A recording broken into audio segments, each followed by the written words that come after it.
While Kinect Sports isn't the packing game for Kinect, Microsoft's new motion tech, it's definitely a major yardstick for the new peripheral, or system, or whatever you want to call it. Sports games are a great way to show off motion control, but Kinect Sports sets itself apart from its competitors as the first to track your entire body in a 3D space. That primary difference defines Kinect Sports, and it makes it something pretty special. It's a new world record! Maximum speed there. Houston, we have liftoff!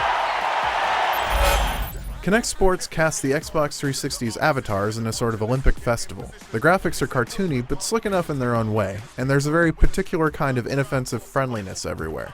Most importantly, the visuals and menus are designed to make sure you always know what you're doing, and in that regard, Kinect Sports usually succeeds. Unfortunately, the voiceover announcers can be a little grating. Looks like it's going way past the 40-meter mark.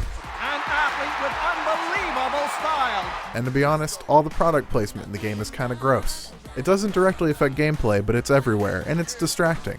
But man, there is a lot of licensed music to distract from the advertising, from Lady Gaga to Montel Jordan to James Brown and more.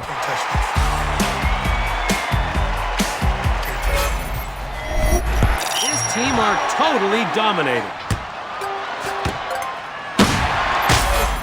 Kinect Sports is fundamentally different in practice than any video game you've probably played, including on the Wii or PlayStation Move. The reason? Your feet. Kinect Sports doesn't just detect your movements left to right or forward and backward, it requires that movement.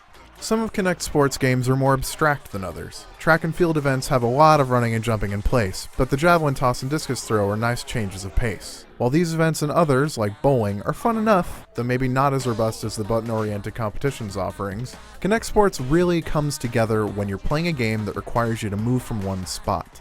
This isn't you waving your arms and expecting things to get done. Kinect Sports requires fairly close approximations of actual physical activity. You will be moving, and you will be sore in places you very well may have forgotten you had.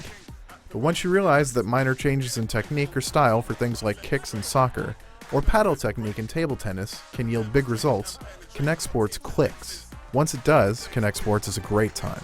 And, after some practice, the difficulty levels are tweakable enough to provide a good, interesting challenge for single-player or cooperative play, often physical as well as strategic. Shoot! While Kinect Sports events lack the options of more dedicated sports games, there's enough variety to keep most players busy for a while. There are some wrinkles, though. Kinect Sports can be played solo with about 5 feet of space between the sensor and your body, but for local multiplayer to really work correctly, you're going to need a couple feet more. Also, while some events like volleyball work just fine with 2 people in the same room playing together, other events are overly confusing. In soccer, for example, it's hard to tell who's going to have possession. Meanwhile, in table tennis, all of the body tracking that makes the event so cool and different solo is absent with local doubles matches. These don't kill the game by any means, but they are downers nonetheless. But, at least you can still play each game online over Xbox Live. Incredible straight, hit home. Great hook, found its mark. It's the end of that chapter. As an example of what Kinect can do, and as a point of entry for gamers and casuals alike to get into Kinect, Kinect Sports delivers an easily accessible but surprisingly nuanced game. While there are some stumbling points here and there, such as strange local multiplayer omissions in table tennis or the muddled co-op mechanics of soccer, Kinect Sports still manages to be a lot of fun and extremely different. For more on Kinect Sports, check out IGN.com.